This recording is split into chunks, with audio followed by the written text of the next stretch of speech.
I'm 73 years old, and I've seen enough Christmases to know that the magic isn't in the decorations or the presents. It's in the people gathered around your table, in the laughter that fills the rooms, in the feeling that you're exactly where you belong. But last Christmas Eve I learned something else too. I learned that sometimes the people you trust most can surprise you in ways you never imagined, and that the truth can hide in plain sight until one terrible moment forces it into the light. My name is Margaret, and what I'm about to tell you happened just last year. It's not easy to share, but I need to get it out. If you love honest stories about real families and real struggles, stay with me and subscribe. And tell me in the comments where you're listening from, which city or state. I'd love to know I'm not alone in this. My son Daniel married Claire 8 years ago. From the beginning, I tried my best to welcome her. I really did. She was beautiful, polished, always dressed like she'd stepped out of a magazine. Daniel was completely smitten, and I wanted to be happy for him. But there was something about Claire that I couldn't quite put my finger on. She smiled at all the right times, said all the right things, but her eyes never quite matched her words. It was like watching someone perform a role they'd studied but didn't feel. My husband Robert used to tell me I was being too harsh. He'd pat my hand and say, "Maggie, give the girl a chance. She's just nervous around you." And maybe he was right. Maybe I was looking for problems that weren't there. So I pushed my doubts aside and focused on being the best mother-in-law I could be. I invited them for Sunday dinners. I babysat their daughter Emma whenever they needed. I tried to build bridges even when Claire seemed determined to keep a distance between us. Emma is 6 now, and she's the light of my life. She has Daniel's warm brown eyes and his gentle spirit. Every time I look at her, I see the little boy my son used to be, chasing fireflies in our backyard and asking me endless questions about everything. Emma calls me Nana, and the way she says it makes my heart sing. She'd spend entire weekends at our house, and Robert and I would spoil her rotten with homemade cookies and bedtime stories that went on far too long. But over the past year, things started to change. Claire began finding reasons why Emma couldn't visit. She was too busy with activities. She had playdates. She needed to focus on her homework. Every time I called to arrange a visit, there was a new excuse, delivered in Claire's perfectly pleasant voice that somehow made me feel like I was being unreasonable for even asking. Daniel would apologize and promise we'd see Emma soon, but soon kept getting pushed further and further away. By Thanksgiving, I'd barely seen my granddaughter in 2 months. I mentioned it to Daniel, trying to keep my voice light and not accusatory. He sighed and ran his hand through his hair, a gesture he'd done since he was a little boy whenever he was stressed. "Mom, Claire just thinks Emma needs more structure. She's not trying to keep her from you." But the way he said it, the way he couldn't quite meet my eyes, told me he didn't fully believe it himself. Robert tried to reassure me. We were sitting in our living room one evening in early December, and I was staring at a photo of Emma from her last birthday party. "Maybe it's just a phase," he said. "Kids get busy. Parents get overprotective. It'll pass." But the worry in his voice betrayed him. He was concerned too, even if he didn't want to admit it. Then came the invitation for Christmas Eve dinner. Claire called me herself, which was unusual. Her voice was bright and cheerful, almost artificially so. "Margaret, we'd love to have you and Robert over for Christmas Eve this year. Daniel's been working so hard, and I thought it would be nice to host for once. Would 6 o'clock work?" I was so surprised and relieved that I agreed immediately, pushing aside the small voice in my head that wondered why the sudden change of heart. Robert and I spent Christmas Eve afternoon wrapping presents for Emma. We'd gotten her a dollhouse she'd been begging for, one with tiny furniture and little electric lights. I wrapped it carefully, imagining the look on her face when she opened it. For the first time in months, I felt hopeful. Maybe I had been wrong about Claire. Maybe she really was trying to make things better. We arrived at their house right at 6, our arms full of presents and a homemade apple pie that was Robert's favorite. Daniel answered the door with a big smile and pulled us both into a hug. "Merry Christmas, Mom, Dad. Come in, come in." The house was beautiful, decorated like something from a holiday catalog. White lights twinkled everywhere, and the scent of roasted turkey filled the air. Emma came running down the stairs and threw herself into my arms. "Nana! Papa!" She was wearing a red velvet dress with a white collar, and her hair was pulled back in a neat ponytail. I held her tight, breathing in the strawberry scent of her shampoo and feeling my eyes prick with tears. It had been too long since I'd held her like this. Claire appeared from the kitchen, wearing a cream-colored sweater and dark jeans, an apron tied around her waist. She looked every bit the perfect hostess. "Margaret, Robert, I'm so glad you could make it. Dinner will be ready in about 30 minutes. Why don't you make yourselves comfortable in the living room?" Her smile was warm, her manner welcoming. I felt a wave of guilt for all the negative thoughts I'd been harboring about her.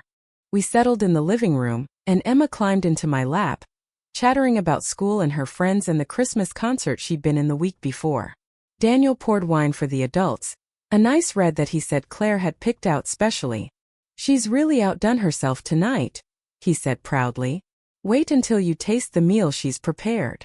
Robert and I exchanged a glance, both of us clearly thinking the same thing. Maybe we'd been wrong. Maybe this was a new beginning. Maybe Claire really did want us to be a family. When dinner was ready, we moved to the dining room. The table was set beautifully with Claire's good china and crystal glasses. Candles flickered in silver holders, casting a warm glow over everything. Claire brought out dish after dish. Turkey, stuffing, roasted vegetables, cranberry sauce, all of it looking like something from a cooking show. She'd even made homemade rolls that were still warm from the oven. We took our seats, Emma between Robert and me, and Daniel said a blessing. As we started passing dishes around, the conversation flowed easily. Daniel talked about a promotion he was hoping for at work. Emma told us about the letter she'd written to Santa. Claire smiled and laughed at all the right moments, playing the role of gracious hostess perfectly. Then Claire stood up. "I almost forgot," she said. "I made something special for dessert, but I thought we could have some hot cocoa while we eat. Margaret, I know how much you love cocoa, so I made you a special cup." She disappeared into the kitchen and returned with a tray holding several mugs. She set one in front of me with a smile. "This one's yours. I added extra marshmallows, just the way Daniel says you like it." I was touched by the gesture. "That's so thoughtful, Claire. Thank you." I wrapped my hands around the warm mug, feeling the heat seep into my palms. The cocoa smelled rich and chocolatey, and the marshmallows floated on top like little clouds. But before I could take a sip, something strange happened. Emma, who had been reaching for the basket of rolls, suddenly knocked over her water glass. It wasn't a big spill, just enough to splash onto the tablecloth, but it startled all of us. Claire jumped up immediately, grabbing napkins. "Oh, Emma, be careful." In the commotion, I set my cocoa down to help clean up the water. When I looked back at the table a moment later, I noticed something odd. My mug had been moved. It was now sitting in front of Robert's plate, and there was another mug, one I hadn't seen before, in front of mine. The mugs looked nearly identical, both with marshmallows, but something about it felt off. I glanced at Claire, who was still fussing with the napkins, her back to me. Then I looked at Emma. My granddaughter was staring at the mugs with an expression I couldn't quite read. It was almost like fear or maybe recognition. She caught my eye and quickly looked away, her small hands twisting in her lap. A cold feeling settled in my stomach. I picked up the mug that was now in front of me and sniffed it. It smelled normal, just like chocolate and cream. But I couldn't shake the feeling that something was wrong. Robert had already picked up the other mug, the one that had originally been mine, and was about to take a drink. "Robert, wait," I said, my voice sharper than I intended. Everyone looked at me. I think that's mine. The one you're holding." Robert looked confused. "Are you sure, Maggie? They look the same to me." "I'm sure," I said, even though I wasn't sure at all. I just knew, deep in my gut, that something wasn't right. Claire turned around, her expression unreadable. "Oh, does it matter? They're all the same recipe." But there was something in her voice, a slight edge that hadn't been there before. "It matters to me," I said quietly. I reached out and gently took the mug from Robert's hands, switching it with the one in front of me. As I did, I saw Emma's shoulders relax just slightly, as if she'd been holding her breath. The rest of dinner passed in a blur. I couldn't focus on the food or the conversation. I kept glancing at the mug in front of me, the one that had originally been placed there by Claire. I didn't drink from it. I told everyone I was too full, that I'd save the cocoa for later. Claire's smile never wavered, but I noticed she kept looking at that mug, and then at me, with something in her eyes that I'd never seen before. When it was time to clear the table, I offered to help. Claire declined, saying she had everything under control, but I insisted. I followed her into the kitchen with a stack of plates, and as she scraped them into the trash, I watched her carefully. She seemed tense, her movements jerky and less graceful than before. "Thank you for a lovely dinner, Claire," I said, testing the waters. She smiled, but it didn't reach her eyes. "Of course, Margaret. I wanted tonight to be special." "It was," I said. "Especially the cocoa. That was very thoughtful of you." Something flickered across her face, too quick for me to identify. "I'm glad you liked it." "I didn't actually drink it yet," I said carefully. "I was waiting for it to cool down." There was a beat of silence. Claire's hand stilled over the sink. "Oh," she said finally. "Well, it's probably cold by now. I can make you a fresh cup." "No," I said quickly. "No, that's all right. I'm fine." We returned to the living room, where Daniel was helping Emma open one of her presents. The joy on her face as she saw the dollhouse should have filled me with happiness, but all I could feel was a growing sense of dread. Something had happened tonight, something I didn't fully understand yet. And as I looked at Claire, standing in the doorway with that perfect smile on her face, I knew with absolute certainty that I needed to find out what it was. Because one of those mugs had been switched, and I was beginning to suspect it might have saved my life. Let me back up a bit because I need you to understand how we got to that moment. The warning signs had been there for months. I just hadn't wanted to see them. Started small, the way these things always do. Little comments from Claire that seemed innocent on the surface but left me feeling unsettled. She'd mention my age in ways that felt pointed. "Oh, Margaret, should you be lifting that? At your age, you have to be careful with your back." Or, "Daniel, maybe we shouldn't plan that trip with your parents. It might be too much for them at their stage of life." I was 73, not 90. Robert and I still hiked, still traveled, still lived full lives. But Claire had a way of making me feel ancient and fragile. Then there were the comments about Emma.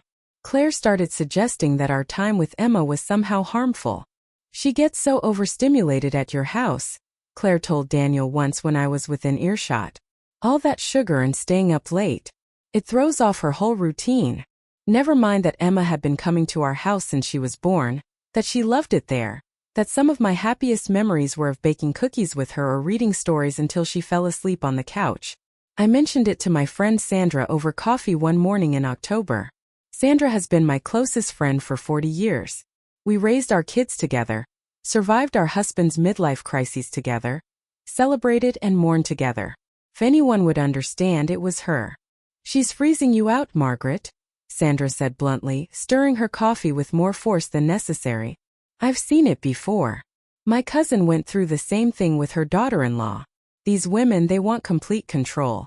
They see the grandmother as competition." "But Emma adores us," I protested. "And Daniel would never let Claire cut us out completely." Sandra gave me a look that was equal parts sympathetic and exasperated. "Daniel will do whatever keeps peace in his marriage. That's what men do. And if Claire is smart about it, if she does it gradually, he won't even realize what's happening until it's too late." I didn't want to believe her. But deep down I knew she was right. I'd already seen it happening. The visits getting shorter and less frequent. The excuses piling up. The way Daniel started sentences with "Claire thinks," instead of "we think." My son was slipping away and taking my granddaughter with him. The last time Emma had stayed with us overnight was in September, 3 months before that Christmas Eve dinner. Robert and I had taken her to the county fair. She'd ridden the carousel 3 times, eaten cotton candy until her face was sticky and pink, won a stuffed bear at the ring toss. We'd laughed so much that day.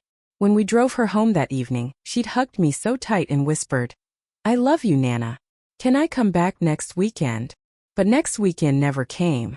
Claire had smiled when we dropped Emma off and thanked us for taking her. But 2 days later Daniel called. "Mom, Claire and I have been talking. We think Emma needs to spend more weekends at home. She's got activities and playdates, and we want her to be more settled." There was an apology in his voice, but also a finality that told me the decision had already been made, and there was no point in arguing. "What about every other weekend?" I'd suggested, trying not to sound desperate. "We'll see how it goes," Daniel said. "Maybe once a month to start." Once a month became every 6 weeks, then only on special occasions. By the time Christmas rolled around, I felt like I was losing them both.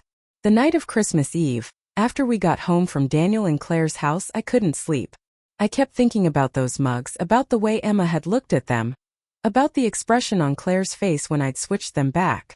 Robert had gone straight to bed, exhausted from the evening, but I sat in our kitchen with the lights off, staring out the window at the snow that had started to fall. What if I was right? What if something had been in that cocoa? But that was crazy, wasn't it? Why would Claire want to hurt me? What possible reason could she have? I felt like I was losing my mind, seeing conspiracy and malice where there might be nothing but my own paranoid imagination. Except for Emma's face. The way she'd looked at those mugs. The way she'd relaxed when I switched them. Emma was 6 years old. What did she know? I couldn't stop thinking about it. I barely slept that night, and when I did I had terrible dreams. I woke up several times with my heart racing, fragments of nightmares fading as soon as I opened my eyes. Robert snored peacefully beside me, oblivious to my turmoil. Christmas Day itself was subdued. We'd planned to have Daniel, Claire, and Emma over for lunch, but Claire called that morning to cancel. "Emma's not feeling well," she said. "Just a little stomach bug. We should probably stay home." I offered to bring soup over, but Claire declined. "She just needs rest. We'll catch up in a few days." I spent Christmas afternoon in a fog, going through the motions of the holiday, but unable to shake the feeling that something was terribly wrong. Robert noticed. "Maggie, you've been quiet all day. Are you feeling all right?" I wanted to tell him everything, to share the fears that were eating me alive, but how could I? It all sounded so paranoid, so dramatic. So instead I just smiled and said I was tired, that I hadn't slept well. The next day I did something I'm not proud of. I called the house when I knew Daniel would be at work. Claire answered on the third ring, sounding slightly breathless. "Hello. Claire, it's Margaret. I just wanted to check on Emma. How's she feeling?" There was a pause. "She's fine. Much better. It was just a 24-hour thing." "That's good," I said. "Listen, I was wondering if I could stop by and drop off her Christmas present. I forgot to give it to her on Christmas Eve." Another pause. "Actually, Margaret, now's not a great time. Emma's napping. I could come by later. Or tomorrow. Let me check our schedule and get back to you." Claire's voice was pleasant but firm. "Things are just so busy right now." "Of course," I said, feeling my chest tighten. "Well, give Emma my love." After I hung up, I sat staring at the phone. I was being shut out. Completely, deliberately shut out. And I had no idea what to do about it. That's when I decided to call Emma's school.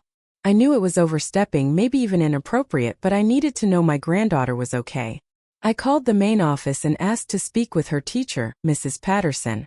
I'd met her a few times at school events, and she'd always been warm and friendly. "Mrs. Patterson, this is Margaret Winters, Emma's grandmother. I'm calling because I'm a bit concerned about Emma, and I was wondering if you've noticed anything unusual lately." There was a moment of hesitation. "Mrs. Winters, I'm not sure I should be discussing Emma with you without her parents' permission."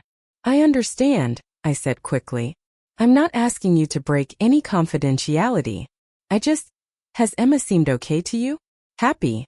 Healthy?" Another pause. Then Mrs. Patterson said carefully, "Emma is a wonderful student. Bright, creative, kind to her classmates. But..." She trailed off. "But what?" I pressed. "Well, she has seemed a bit withdrawn lately. More anxious than usual. She's mentioned a few times that she misses spending time with someone. I assumed it was a friend who'd moved away. But now I'm wondering if she meant you." My eyes filled with tears. "Thank you," I managed to say. "Thank you for telling me that. Mrs. Winters, if you're concerned about Emma's well-being, perhaps you should speak directly with her parents." I thanked her again and hung up. Speak directly with her parents. But one of her parents was the problem, and the other one didn't seem to see it. I spent the next few days in a kind of suspended anxiety, jumping every time the phone rang, checking my messages constantly, hoping for some word from Daniel or even Claire. Nothing came. It was like Christmas Eve had never happened, like that strange, tense evening had been erased from everyone's memory but mine. Then, 3 days after Christmas, something happened that changed everything. I was at the grocery store loading bags into my car when I heard someone call my name. I turned around to see a woman I vaguely recognized walking toward me. It took me a moment to place her. Diane, one of the mothers from Emma's school. We chatted briefly at a few school events, but we didn't really know each other. Margaret, hi. How are you? Did you have a nice Christmas? We exchanged pleasantries for a few minutes, and then Diane said something that made my blood run cold. By the way, I hope Emma's feeling better. Claire mentioned she was sick on Christmas Day. Yes, she's fine now, I said automatically. Then, almost without thinking, I asked, when did you see Claire? Yesterday, actually. We ran into each other at the pharmacy. Emma was with her. Emma was with her? I said slowly. At the pharmacy? Yes, they were picking up a prescription. Emma seemed fine, actually. Full of energy. Diane laughed. Claire looked more tired than Emma did. We said goodbye and I got in my car with my hands shaking. Claire had taken Emma to the pharmacy to pick up a prescription. The day after Christmas. What prescription? Emma had supposedly had a stomach bug, nothing that would require medication. Unless it wasn't Emma's prescription. I sat in the grocery store parking lot for a long time, my mind racing. I thought about the cocoa, about the switched mugs, about Emma's anxious face and Claire's forced smile, about all the little things that had seemed off but that I'd told myself I was imagining. And I thought about something else too. Something I'd noticed at dinner that night, but hadn't consciously registered until now. When Claire had brought out the cocoa, she'd been holding the mugs by their handles, all except for one. The one she'd set in front of me. That one she'd been holding by the rim, like she didn't want her fingers anywhere near the opening, like she didn't want to touch whatever might be inside. I drove home in a daze, my groceries forgotten in the trunk. When I got there, Robert was in the living room watching television. Maggie? What's wrong? You're white as a sheet. I sat down heavily on the couch beside him. Robert, I need to tell you something. And I need you to listen without interrupting, even if it sounds crazy. And then I told him everything. About the mugs and the spill and the way they'd been switched. About Claire's behavior and Emma's fear, and the prescription from the pharmacy. About my gut feeling that something had been terribly, dangerously wrong that night. Robert listened without speaking, his expression growing more serious with every word. When I finished, there was a long silence. Then he said quietly, "What are you saying, Maggie? What exactly do you think happened?" I met his eyes. I think Claire tried to poison me. The words hung in the air between us, stark and terrible. Robert stared at me like I'd lost my mind. Maybe I had. Maybe grief and loneliness and frustration had twisted my perceptions until I was seeing monsters where there were none. Maggie, Robert said carefully, the way you'd speak to someone standing on a ledge. That's a serious accusation. You're talking about our daughter-in-law. Daniel's wife. Emma's mother. I know who she is, I said, my voice sharper than I intended. And I know how it sounds. But Robert, something happened that night. I felt it. And Emma knew it too. You didn't see her face. Robert rubbed his hand across his jaw, a gesture I knew meant he was deeply troubled. We'd been married for 48 years. I could read him like a book. Even if something was wrong, why would you jump straight to poison? Maybe the cocoa was just too hot. Maybe Claire was being cautious about you burning your mouth. Then why did the mugs get switched? I pressed. Why did Emma look so scared? Why did Claire seem so tense when I didn't drink it? I don't know, Maggie. But there could be a dozen explanations that don't involve attempted murder. He reached for my hand. You've been stressed lately. All this business with Claire keeping Emma away, it's been eating at you. I've watched it happen. Maybe you're seeing things that aren't there. I pulled my hand away, hurt and frustrated. So you think I'm imagining it? That I'm just some paranoid old woman who can't accept that her daughter-in-law doesn't like her? That's not what I said. Robert's voice was gentle but firm. I'm saying we need to be rational about this. If you really believe something dangerous happened, we need proof. Real concrete proof. We can't go accusing Claire of trying to kill you based on a feeling. He was right, of course. He was always the rational one, the voice of reason. But reason couldn't explain the terror I'd felt when I looked at those mugs. Reason couldn't account for the certainty in my gut that I'd narrowly avoided something terrible. So what do we do? I asked quietly. Robert thought for a moment. We watch. We pay attention. We document anything that seems off. And if you're right, if there really is something dangerous going on, it'll show itself eventually. The truth always does. I wanted to argue, to demand that we do something more. But I knew Robert wouldn't be swayed. He needed evidence, logic, proof. So I nodded and tried to ignore the voice in my head screaming that by the time we had proof, it might be too late. The next few days were torture. Every time the phone rang, I jumped. Every time a car drove down our street, I looked out the window half expecting to see Daniel's car. But nothing happened. No calls, no visits, no word at all from our son or his family. On New Year's Eve, I couldn't take it anymore. I called Daniel's cell phone. It rang 4 times, and I was about to give up when he answered. Mom? Hey, sorry, I've been meaning to call you. It's been a week, Daniel, I said, trying to keep the hurt out of my voice. I just wanted to make sure everyone was okay. Yeah, we're fine. Just busy with the holidays and everything. How are you and Dad? We made small talk for a few minutes and then I said, I'd love to see Emma. Maybe she could come stay with us this weekend? We could make it a New Year's celebration. There was a pause. I could hear Claire's voice in the background, though I couldn't make out the words. Then Daniel said, Actually, Mom, we've got plans this weekend. Family commitment. Maybe in a few weeks. A few weeks, I repeated. Daniel, I miss her. I miss you. When did everything become so complicated? Another pause, longer this time. When Daniel spoke again, his voice was strained. Mom, I know things have been difficult. Claire and I are just trying to do what's best for Emma. We're not trying to hurt you. Then let me see my granddaughter, I said, unable to keep the desperation out of my voice now. Let me be part of her life. That's all I'm asking. I'll talk to Claire, Daniel said. I promise we'll work something out. But I could hear the resignation in his voice, and I knew he was just saying what I wanted to hear. After we hung up, I sat there holding the phone, feeling more helpless than I'd ever felt in my life. That night, Robert and I went to a small New Year's Eve gathering at Sandra's house. It was just a handful of close friends, nothing fancy, but I couldn't focus on the conversation or enjoy the food. Sandra pulled me aside in her kitchen and gave me a searching look. What's going on with you, Margaret? You've been somewhere else all night. I told her everything, lowering my voice so the others wouldn't hear. Sandra listened with growing alarm, her hand pressed to her chest.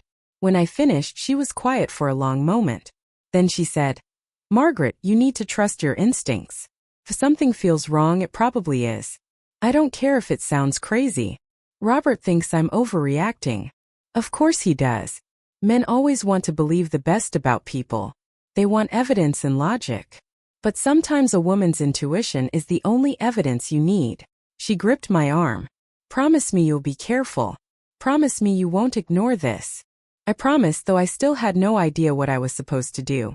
As midnight approached and everyone gathered to count down to the new year, I found myself thinking about Emma. Was she watching the ball drop on television? Was she thinking about us? Did she wonder why we weren't there with her? The new year arrived with cheers and champagne, and I forced a smile and pretended to celebrate. But inside I felt hollow. This was supposed to be a time of new beginnings, of hope and possibility. Instead, I felt like I was standing on the edge of something dark and unknowable, and I had no idea how to step back from it.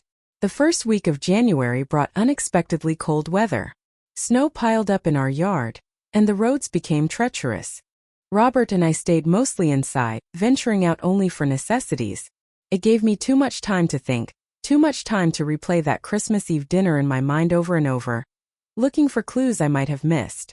I thought about calling Emma's school again, maybe trying to catch her when classes let out, just to see her face and reassure myself that she was okay. But that felt like crossing a line, like stalking. I wasn't that person. At least I'd never thought I was. On the second Thursday of January, 11 days after Christmas, I got a call that changed everything. It was from a number I didn't recognize, but something made me answer it anyway. Mrs. Winters? The voice was young, female, uncertain. This is Sophie. I'm Emma's babysitter. My heart started pounding. Yes? Is Emma okay? She's fine, Sophie said quickly. I mean, physically she's fine. But Mrs. Winters, I'm calling because I don't know who else to talk to, and I'm worried about Emma. And I think maybe you should know some things. I gripped the phone tighter. What things? Sophie took a deep breath.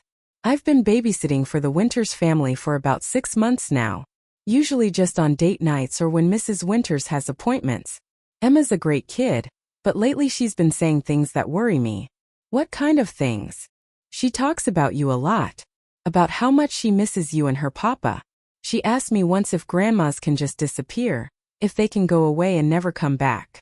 I asked her what she meant, and she got really quiet and said her mom told her that sometimes old people get sick and die and you can't see them anymore. My chest felt tight. She said that. Yeah, and there's something else.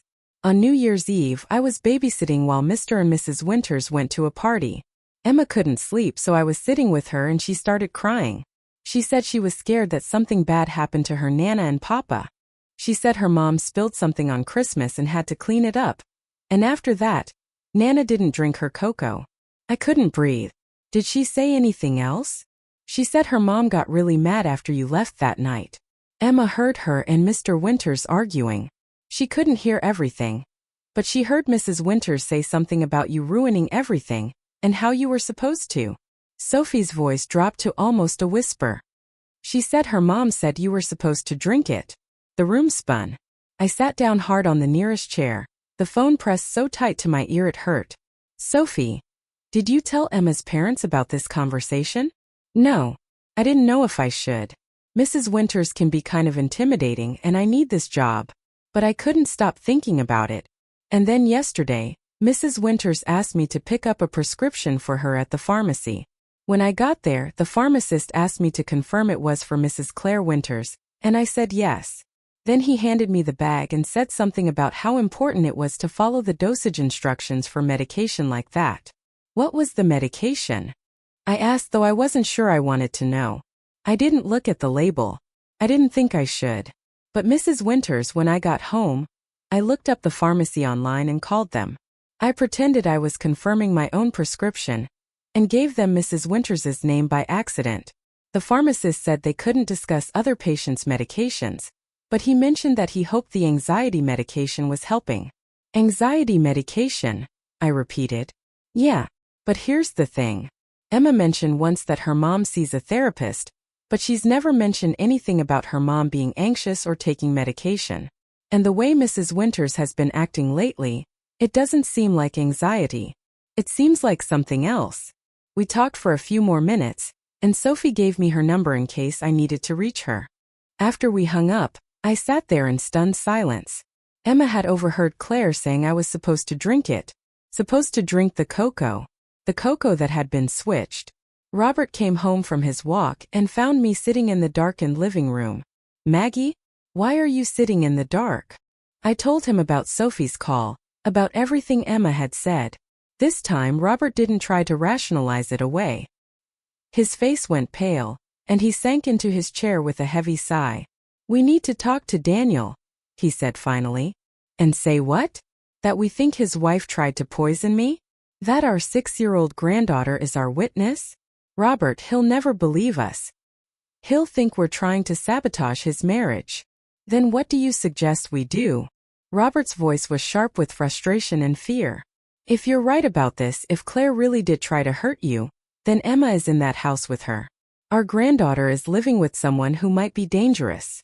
The full weight of that realization hit me like a physical blow. Emma. I'd been so focused on what Claire had tried to do to me that I hadn't fully considered what it meant for Emma. If Claire was capable of trying to poison me, what else might she be capable of? And how far would she go to get what she wanted? We need proof, I said slowly. Real proof. Something that can't be explained away or dismissed as paranoia. How do we get that? I thought about the cocoa, about those mugs. The cups. The ones from Christmas Eve. If I could get one of them, if there's anything left in it, we could have it tested. Robert looked at me like I was suggesting we rob a bank. You want to break into Daniel's house and steal evidence? I want to protect our granddaughter, I said fiercely. And I want answers. Don't you? We didn't break in, of course. That would have been crazy. But 2 days later, an opportunity presented itself in a way that felt almost like fate. Daniel called on Saturday morning, and for once he sounded like himself. Not the strained, careful version that had been talking to me for the past few months, but my actual son. Mom, I know things have been weird lately. I'm sorry about that. Would you and Dad want to come over for lunch tomorrow? Just the four of us. Claire's going to her sister's for the day with Emma. Some kind of girls' day thing. But I'd really like to see you. I agreed immediately, my mind already racing. This was it. This was my chance to get into that house and find those mugs. But I had to play it cool, had to act like nothing was wrong. That sounds lovely, sweetheart. What time? Around noon? I'll make sandwiches or something. After I hung up, Robert gave me a knowing look. You're planning something. We need to look around, I said. This might be our only chance. Maggie, that's their home. We can't just go snooping through their things. I'm not talking about snooping. I'm talking about finding evidence that our daughter-in-law tried to kill me. There's a difference. Robert struggled with it, I could see. He's a man of principle, of rules and boundaries. But he's also a grandfather who loves his granddaughter more than anything. Finally, he nodded. Okay, but we have to be careful. And if Daniel catches us, I'm not lying to him. Sunday arrived cold and clear. We drove to Daniel's house with sandwiches from Robert's favorite deli, and a sense of purpose that felt both justified and terrifying. Daniel greeted us at the door with hugs and a smile that reminded me of when he was a boy. For a moment, I let myself forget why we were really there and just enjoyed being with my son. We ate lunch in the kitchen, and Daniel talked about work and his plans to refinish the basement. He seemed more relaxed than I'd seen him in months, and I wondered if part of his tension had been coming from Claire. Maybe with her gone for the day, he could finally breathe. I'm sorry things have been so strained, Mom, Daniel said over coffee. I know Claire can be difficult sometimes. She means well, but she's very particular about routines and schedules. It's not personal. It feels personal, I said gently. We've barely seen Emma in months. Daniel looked down at his coffee. I know. I'm working on it. I think Claire's just been stressed with everything. Work has been demanding, and Emma's schedule is crazy with all her activities. But we'll do better, I promise. I wanted to believe him. I wanted to think that this was just a rough patch, that families go through these things and come out stronger. But I couldn't shake the memory of those mugs, of the fear in Emma's eyes. Can I use your bathroom? I asked casually. Of course. You know where it is. I stood up and Robert gave me a meaningful look. We'd planned this. While I was gone, he'd keep Daniel distracted, give me time to look around. My heart was pounding as I walked down the hallway, past the bathroom toward the kitchen. The house was quiet except for the sound of Robert and Daniel's voices from the dining room. I slipped into the kitchen and started looking through the cabinets. Where would Claire have put those mugs? If she'd kept them at all. If there was anything incriminating about them, she would have gotten rid of them immediately. But people make mistakes. And people who think they're smarter than everyone else make even bigger mistakes because they get overconfident. I searched the upper cabinets first, moving quickly but carefully, trying not to make any noise. Nothing but regular dishes and glasses. Then I checked the lower cabinets. Still nothing. I was starting to panic, thinking this whole plan was stupid and pointless, when I opened the cabinet under the sink. There in the back behind the cleaning supplies was a cardboard box. I pulled it out and opened it. Inside were 3 mugs, all matching, all with traces of dried cocoa and marshmallow residue around the rims. My hands were shaking as I lifted them out one by one. They looked identical. How was I supposed to know which one had been meant for me? Then I noticed something. 2 of the mugs had lipstick marks on the rim, one in a bright pink shade that was probably Emma's lip balm, and one in a darker rose that must have been Claire's. The 3rd mug had no marks at all. No one had drunk from it. That was the one that had been switched. The one I was supposed to have drunk from but didn't. I heard Robert's laugh from the other room, loud and forced, and I knew he was trying to cover for me, trying to give me more time. I grabbed the mug and looked around frantically. I needed something to put it in, something that wouldn't break or leak. I spotted a plastic grocery bag hanging on the inside of the cabinet door, and quickly wrapped the mug in it, then stuffed it into my purse. My heart was racing so hard I thought Daniel might hear it from the other room. I quickly closed the cabinet, made sure everything looked undisturbed, and then went to the actual bathroom. I flushed the toilet and ran the water, trying to calm my breathing, trying to look normal. When I returned to the dining room, Daniel and Robert were looking at something on Daniel's phone. Photos from a hiking trip Daniel had taken in the fall. I sat down and tried to act natural, but I could feel the weight of the mug in my purse like a stone. We stayed for another hour, making small talk and pretending everything was fine. When we finally left, Daniel hugged me tight and said, "I love you, Mom. I'm going to do better. I promise." I held him and tried not to cry. "I love you too, sweetheart." In the car, Robert waited until we'd turned the corner before speaking. "Did you find anything?" I pulled the wrapped mug out of my purse. I think this is the one I was supposed to drink from." Robert glanced at it, then back at the road. "Now what?" "Now we get it tested. We find out what's in it. And then we figure out what to do next." But getting it tested turned out to be harder than I'd thought. I couldn't just walk into a lab and ask them to analyze a mug for poison. I needed a legitimate reason, a legal avenue. I spent the next day making phone calls trying to figure out the process. Finally, I called the police. The officer who answered sounded young and bored. I explained that I had reason to believe someone had tried to poison me, that I had potential evidence. He asked me a series of questions. Had I been hospitalized? No. Had I actually consumed anything? No. Had there been any witnesses to this alleged poisoning attempt? Well, sort of, my 6-year-old granddaughter. "Ma'am," he said carefully, "without any actual harm done, and without clear evidence of intent, there's not much we can do. If you want to file a report, you can come down to the station, but I have to be honest with you. Unless someone actually got hurt or you have concrete proof of a crime, we can't really investigate."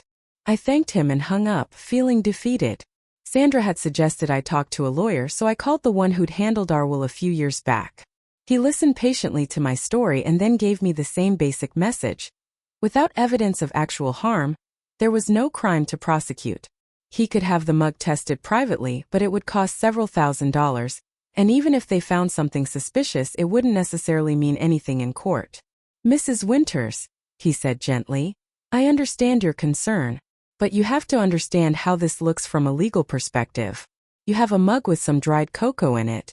Even if there's something harmful in that cocoa, you'd need to prove that your daughter-in-law put it there intentionally, that she intended to harm you, and that you were the intended target.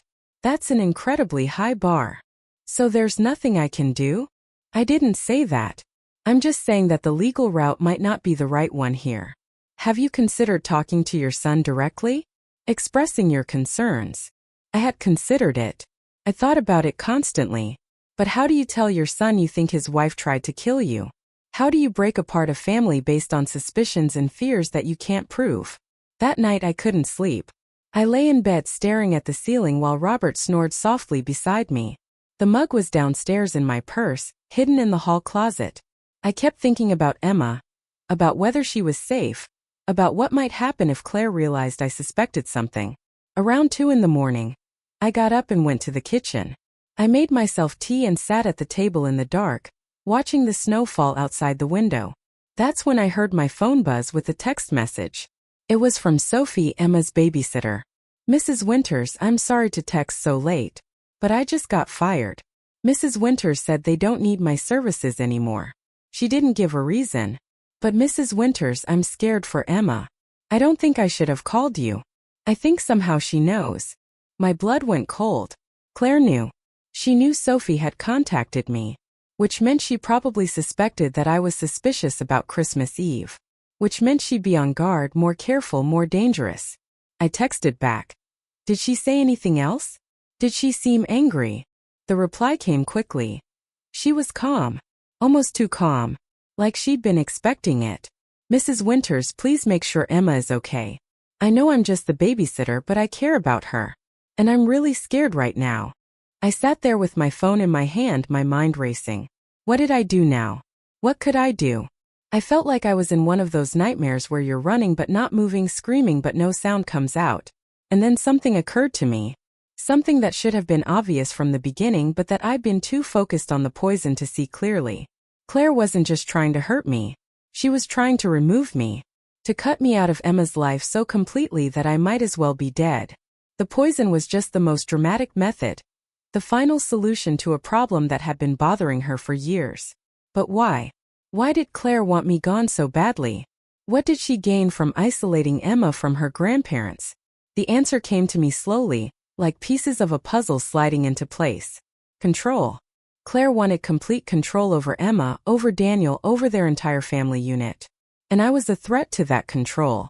I was a reminder that Daniel had a life before Claire, that Emma had other people who loved her, that Claire's version of reality wasn't the only one that mattered. Women like Claire couldn't tolerate that kind of threat. They needed to be the center of everything, the sun around which everyone else orbited. And if someone threatened that position, they had to be eliminated.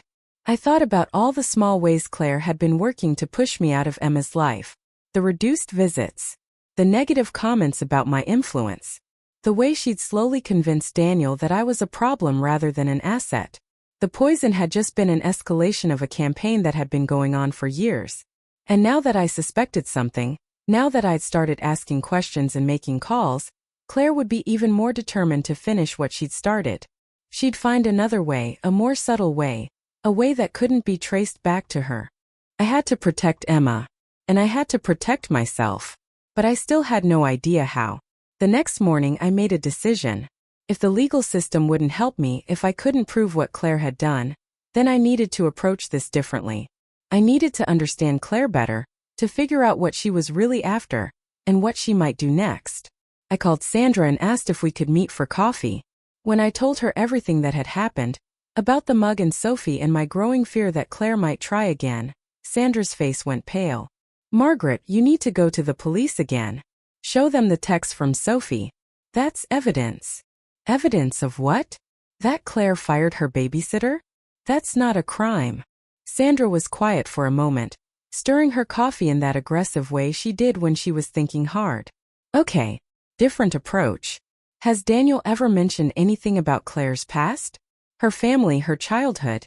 Anything that might explain why she's like this? I thought about it. Not really. I know her parents died when she was young, that she was raised by an aunt. She doesn't talk about her childhood much. Daniel mentioned once that she had a difficult upbringing, but he never gave details. What about friends? Does Claire have any close friends, people she's known for years?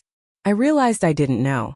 In all the years Claire had been married to Daniel, I'd never met any of her friends, never heard her talk about childhood companions or college roommates. She had acquaintances, work colleagues, other mothers from Emma's school. But friends? Real friends? I couldn't think of any. That's odd, isn't it? Sandra said. Most people have at least one or two friends from their past. People who knew them before. We sat with that thought for a while. Then Sandra said, what if there's something in Claire's past? Something that explains this behavior? Margaret, I think you need to do some research. Find out who Claire really is. Felt invasive, wrong somehow. But Sandra was right. If I was going to protect Emma and myself, I needed to understand what I was dealing with. I started that afternoon, sitting at my computer with a cup of tea, and a growing sense of unease. I typed Claire's maiden name into Google. Claire Morrison. Hundreds of results came up, none of them obviously connected to the woman I knew. I added her hometown, which I vaguely remembered was somewhere in Ohio. Still nothing useful. Then I tried social media. Claire had Facebook and Instagram accounts, but they only went back about 10 years, right around the time she'd met Daniel. The photos were curated and perfect. Claire at wine tastings, Claire at charity events, Claire with Emma in matching outfits. But there were no tagged photos from old friends, no reminiscences about the past, nothing that gave any window into who she'd been before Daniel. It was like Claire had sprung into existence fully formed 10 years ago. On a whim, I tried searching for obituaries. Claire's parents had supposedly died when she was young. If I could find their obituaries, maybe I could learn something about Claire's past, about the family she came from. It took me 2 hours of searching, but I finally found it. A double obituary from 28 years ago in a small Ohio newspaper. Robert and Helen Morrison, both 38, died in a house fire. Survived by their daughter Claire, age 12, who was staying with relatives at the time of the fire. But it was the next line that made my breath catch. The fire was ruled accidental, though investigators noted several suspicious circumstances that could not be conclusively explained. Suspicious circumstances. I stared at those words for a long time, my mind reeling. I searched for more information about the fire, but there wasn't much. A few news articles from the local paper, all saying essentially the same thing. Tragic accident, young girl orphaned, community rallying to support the surviving child. Except it might not have been an accident. And Claire had been there, staying with relatives, conveniently away from the house when her parents burned to death. I was getting ahead of myself, jumping to conclusions based on nothing but suspicion and coincidence. But I couldn't shake the feeling that I was onto something, that I'd pulled on a thread that was going to unravel something much bigger. I kept digging. I found the name of Claire's aunt, the one who'd raised her, Patricia Morrison, Robert's sister. I searched for her next and found an obituary from 12 years ago. Patricia Morrison, age 55, died suddenly at home. Survived by her niece Claire Morrison, who she had raised since childhood. Died suddenly. At home. At 55, which wasn't old. I clicked on the funeral home link and found a guest book with condolence messages. Most were generic, but one stood out. It was from someone named Jennifer Hastings, and it read, "I'm so sorry for your loss, Claire. Your aunt was a wonderful woman. I hope you find peace, though I know how difficult these things can be. Especially given everything that happened. Especially given everything that happened." What did that mean? I found Jennifer Hastings on Facebook and sent her a message, explaining that I was Claire's mother-in-law and was trying to learn more about Claire's family history. I tried to keep it vague and innocent, like I was just a curious relative reaching out. I didn't expect her to respond, but to my surprise, she wrote back within an hour. "Mrs. Winters, I'm not sure what you're looking for, but I should tell you that Claire and I aren't in touch anymore. We were best friends in high school, but we had a falling out years ago. I'm probably not the best person to talk to about her." I wrote back, "I understand. I'm just trying to understand some things about Claire's past. Did you know her parents? Do you know anything about the fire?" There was a longer pause this time. Then, "Mrs. Winters, I don't want to spread gossip or make accusations, but I'll tell you what I told the police after Patricia died. Claire has a history of things happening to people around her. Her parents, her aunt, even a boyfriend she had in college who ended up in the hospital with some kind of poisoning. The police investigated all of it, but there was never enough evidence to charge her with anything. Maybe it's all just terrible coincidence. Maybe Claire is just unlucky. But Mrs. Winters, if you're reaching out to me, it means something has happened. And if something has happened, you should be very, very careful." I read that message 3 times, my hands shaking. A boyfriend who was poisoned. Parents who died in a suspicious fire. An aunt who died suddenly at home. A pattern of people dying or getting hurt around Claire Morrison, who was now Claire Winters, who was now the mother of my granddaughter. I called Robert at work, something I never did unless it was an emergency. When he answered, I could hear the worry in his voice. "Maggie? What's wrong?" I told him everything I'd found. There was a long silence on the other end of the line. Then Robert said, "Come pick me up. We need to talk to someone about this. And we need to do it now." We went back to the police station, and this time we brought everything. The mug, the messages from Sophie, the information I'd found about Claire's past. We asked to speak to a detective, and they sent us to a small conference room where a middle-aged woman with kind eyes introduced herself as Detective Sarah Chun. We told her everything. The whole story from the beginning. Claire's coldness, the isolation from Emma, the Christmas Eve dinner, the switched mugs, Sophie's call, and finally, the pattern of deaths in Claire's past. Detective Chun listened without interrupting, taking notes on a yellow legal pad. When we finished, she set down her pen and looked at us with an expression I couldn't quite read. "Mr. and Mrs. Winters, I understand why you're concerned, and I'm not going to dismiss your fears. But I need to be honest with you about what we can and can't do here." My heart sank. "You're going to tell us there's no evidence. I'm going to tell you that what you have is a collection of concerning coincidences and suspicions, but nothing that rises to the level of prosecutable evidence. The mug could contain something harmful, or it could just be old cocoa. We can test it, but even if we find something, proving that your daughter-in-law put it there intentionally would be extremely difficult. As for her past, those deaths and incidents were all investigated at the time. Without new evidence, we can't reopen those cases. So we're supposed to just do nothing?" Robert's voice was sharp. "Wait until she tries again?" Wait until our granddaughter gets hurt. Detective Chun held up a hand. I didn't say we'd do nothing. I said we can't prosecute based on what you've given us. But we can investigate. We can look into Claire's background more thoroughly. Reach out to the departments that handled those previous incidents. See if there's anything there that was missed. And we can talk to your son. Explain the situation. Make sure he understands the potential risk. No, I said quickly. Please don't tell Daniel. Not yet. If Claire finds out we've gone to the police, if she knows we're investigating her, I don't know what she might do. Detective Chun studied me for a moment. Mrs. Winters, I understand your fear. But if you really believe your granddaughter is in danger, keeping your son in the dark might not be the best approach. Just give me a little more time, I pleaded. Let me figure out how to talk to him, how to make him understand.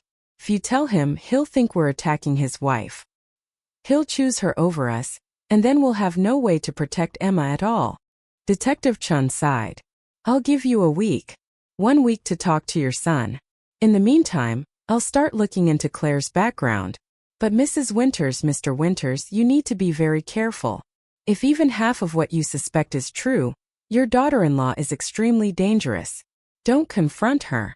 Don't let her know you're suspicious. And if anything else happens, anything at all, you call me immediately. She handed us her card. We left the police station with a sense of purpose but also deep dread. We had 1 week to convince Daniel that his wife might be a killer. 1 week to save our relationship with our son and protect our granddaughter. Felt impossible. That night, I sat down and tried to write out what I would say to Daniel. How do you tell your child something like this? How do you break their heart while trying to save their life? I must have started 20 different letters, 20 different scripts. None of them felt right. They all sounded either too hysterical or too cold, either too accusatory or too vague. By midnight, I'd given up and just sat there crying, mourning the family we used to be and terrified of what we were becoming. Robert found me there and wrapped his arms around me. We'll figure it out, Maggie. We always do. But for the first time in our marriage, I wasn't sure I believed him. The next morning, I woke up with a terrible clarity. I knew what I had to do, even though the thought terrified me. I needed to talk to Emma. Not confront her, not interrogate her, but just talk to her. Let her know that she was safe with me, that she could tell me anything. If there was any truth to my suspicions, Emma would know. She'd seen things, heard things. Maybe she could give me the piece of the puzzle I was missing. But getting to Emma wouldn't be easy. Claire had made sure of that. I couldn't just show up at the house or the school.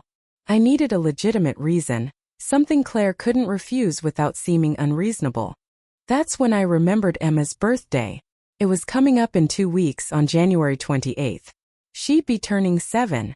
Surely even Claire couldn't refuse to let us celebrate our granddaughter's birthday. I called Daniel's cell phone, praying he'd answer and Claire wouldn't be nearby. He picked up on the second ring. Mom? Everything okay? Everything's fine, sweetheart. I was just thinking about Emma's birthday. I know it's coming up soon, and I was wondering if we could take her out to celebrate. Just for a few hours, maybe lunch and a movie? It's been so long since we've spent time with her. There was a pause.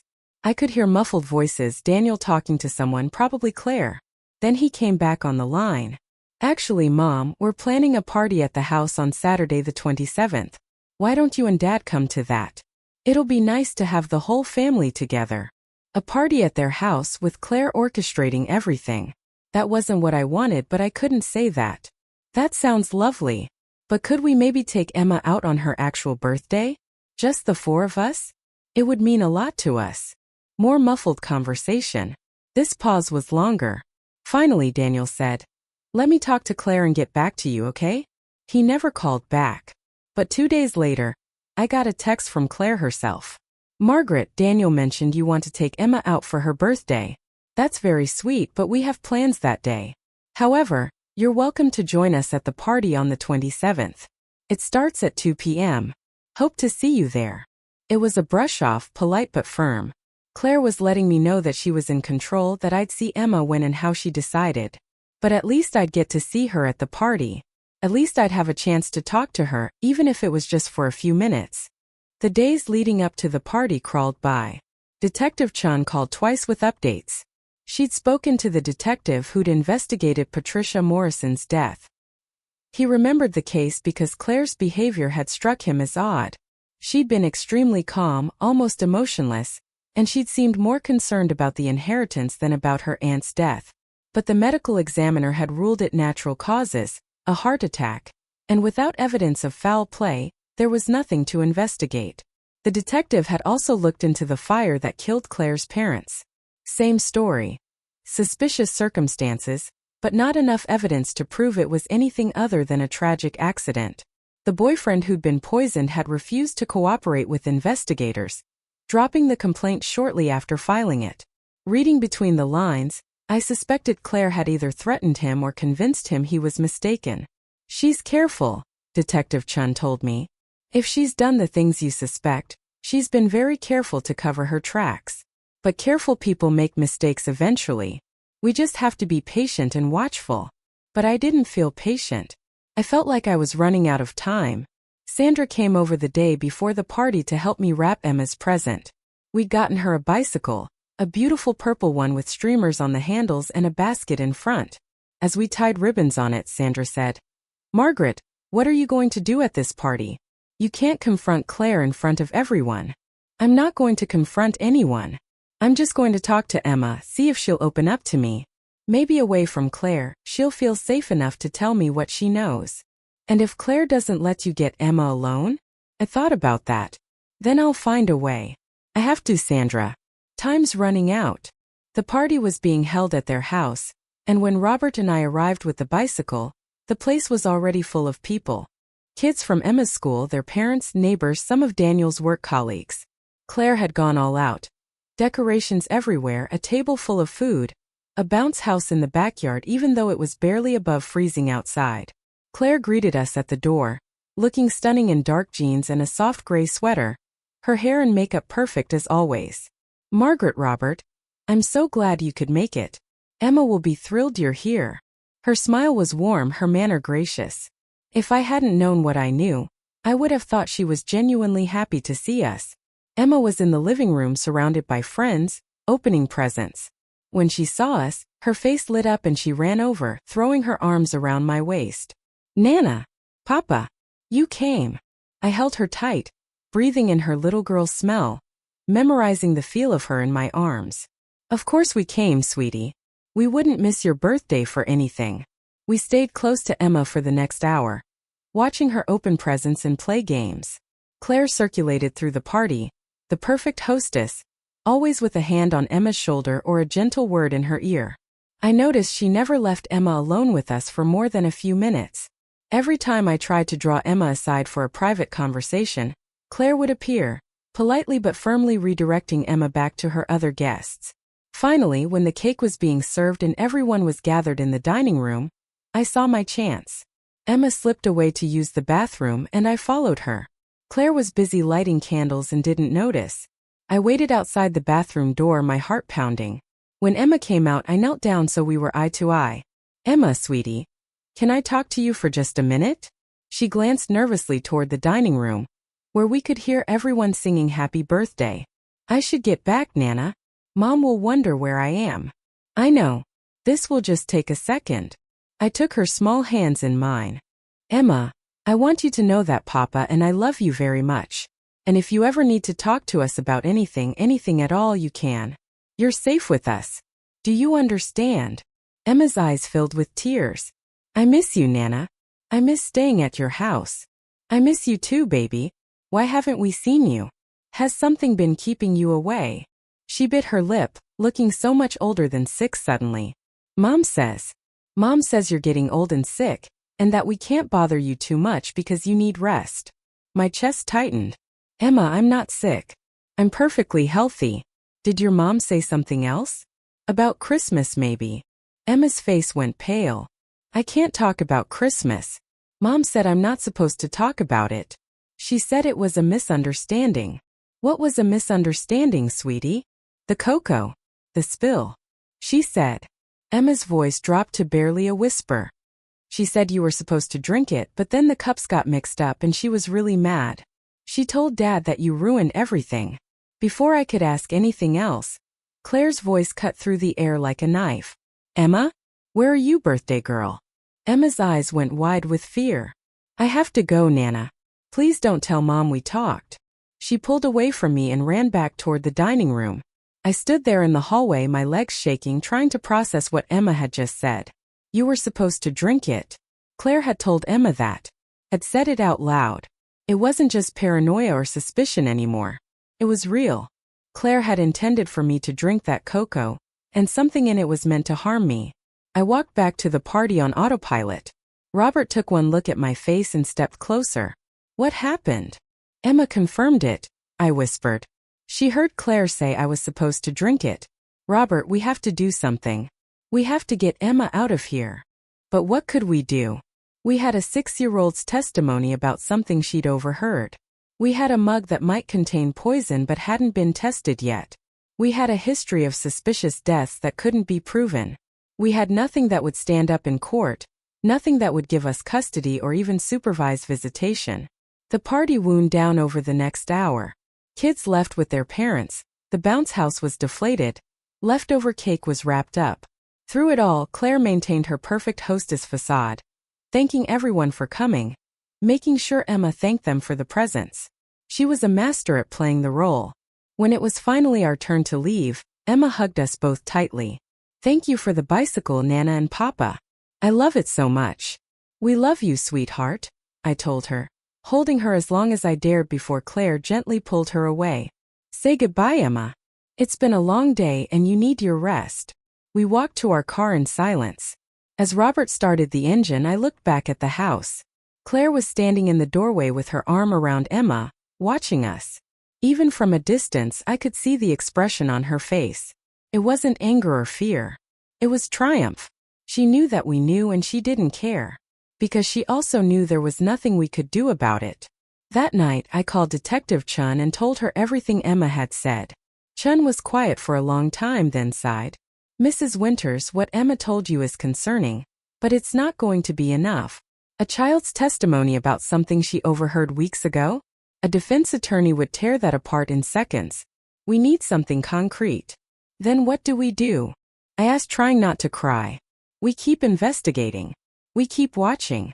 And we wait for Claire to make a mistake. Chin's voice softened. I know that's not what you want to hear. But sometimes in these cases, patience is the only weapon we have. But I was out of patience. And I was terrified that by the time Claire made a mistake, it would be too late. The next week was the longest of my life. Every time the phone rang, I jumped, terrified it would be Daniel calling with bad news. Every night, I lay awake imagining terrible scenarios. Emma getting sick, Daniel having an accident, Claire finding some new way to eliminate the obstacles in her path. Then, on February 2nd, something changed.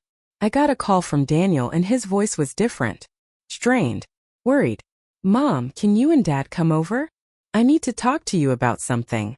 We drove to their house with a sense of dread. Daniel met us at the door, and I could see immediately that something was wrong. His face was drawn, his eyes red like he'd been crying or hadn't slept. Where's Claire? I asked. She took Emma to a playdate. They'll be gone for a few hours. Daniel led us into the living room and sat down heavily. Mom, Dad, I need to ask you something, and I need you to be completely honest with me. My heart was racing. Of course, sweetheart. What is it? Daniel looked at us for a long moment. Then he said, do you think Claire tried to poison you on Christmas Eve? The question hung in the air.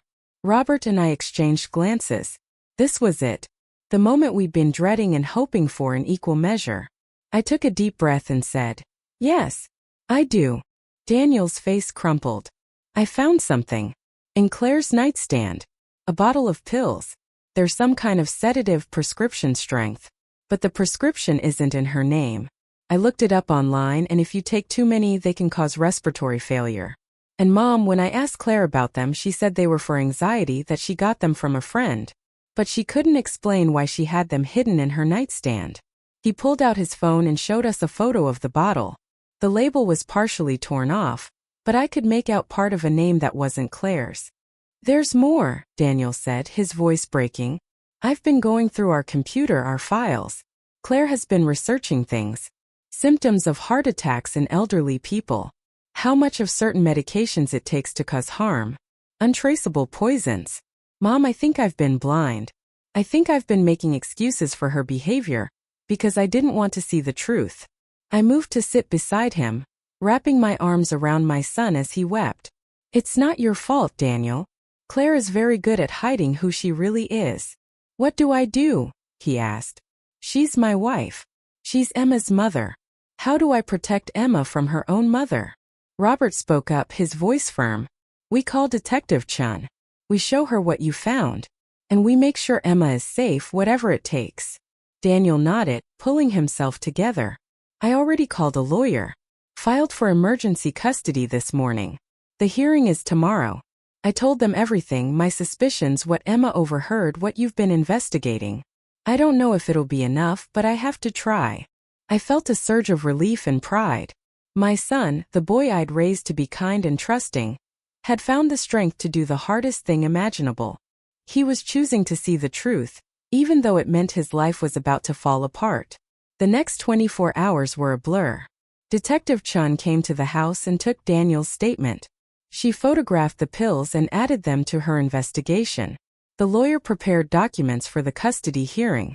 And through it all, we waited for Claire to come home, knowing that when she did, everything would explode. She walked in at 6 p.m. with Emma, both of them laughing about something. The laughter died when she saw all of us sitting in the living room.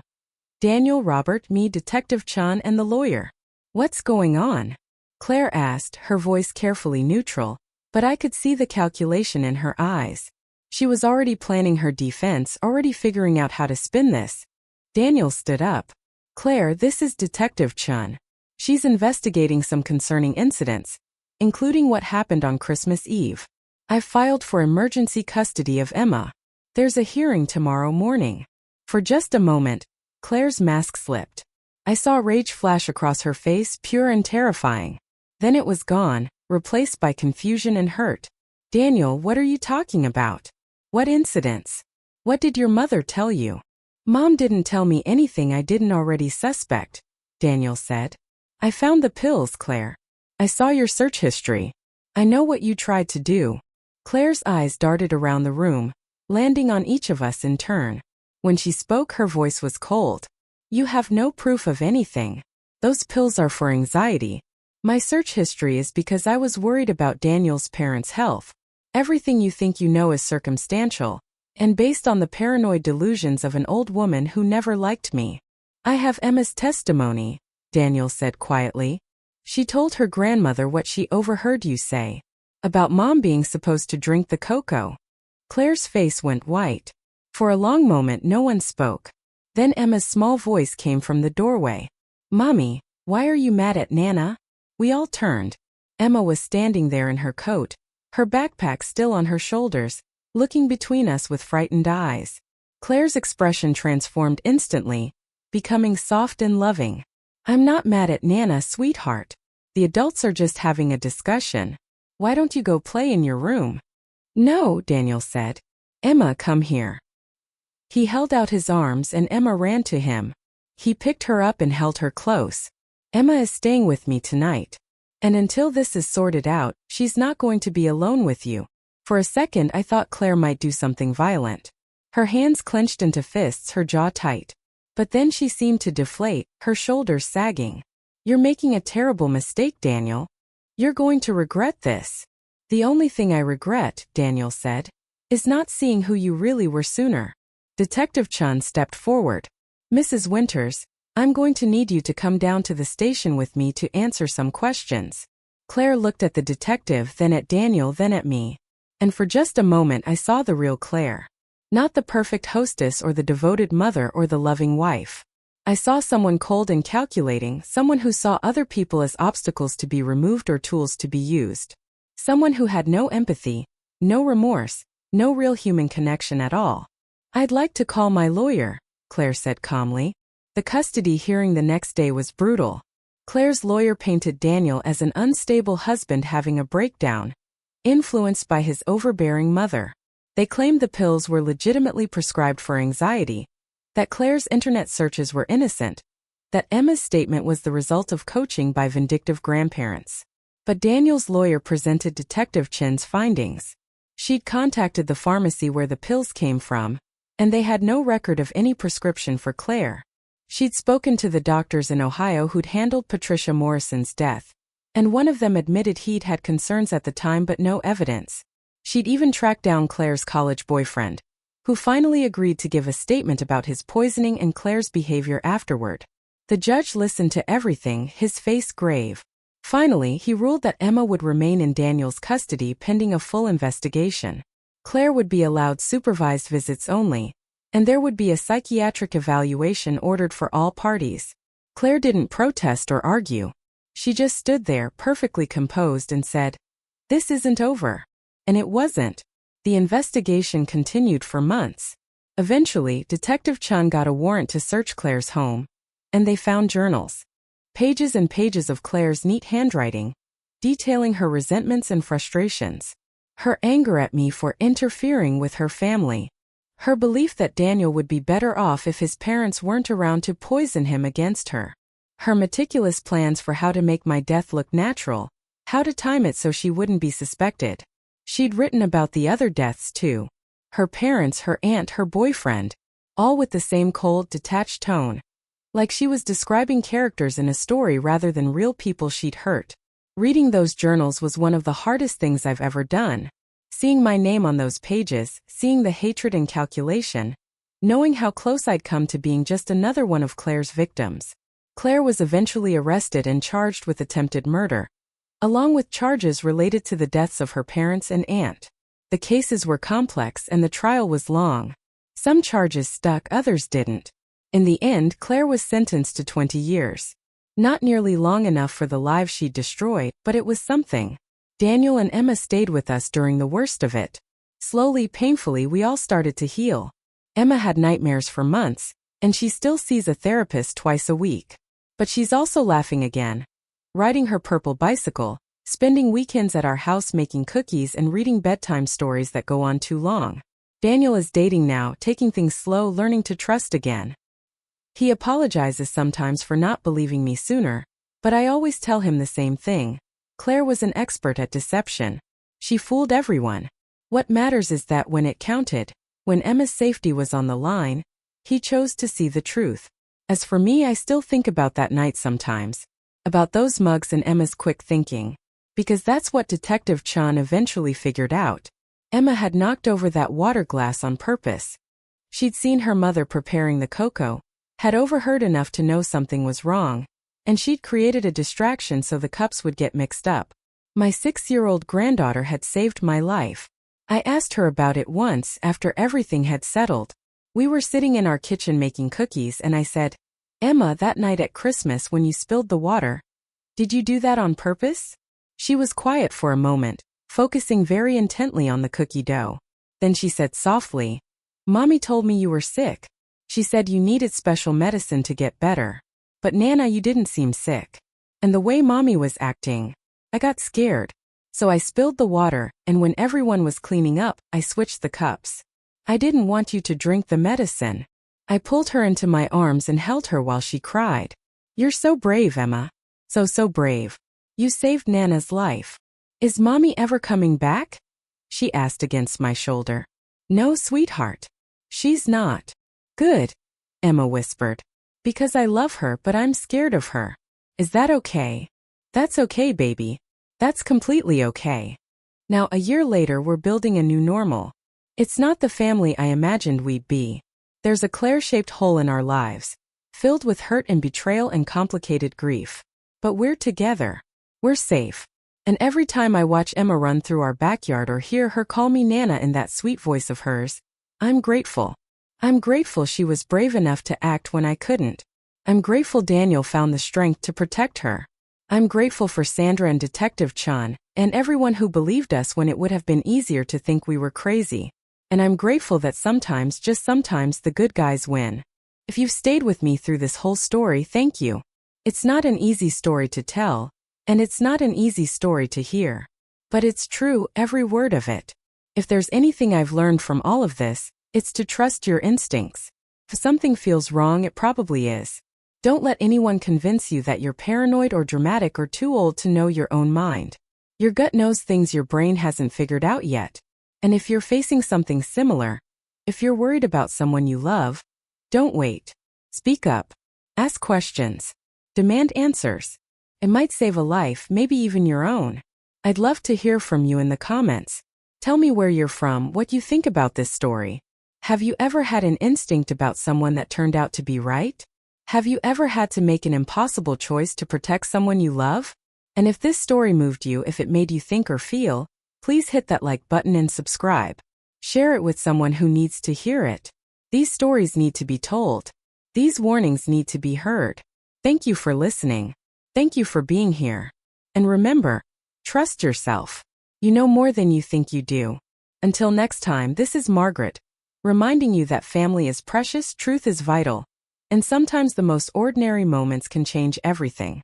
Take care of yourselves and take care of each other.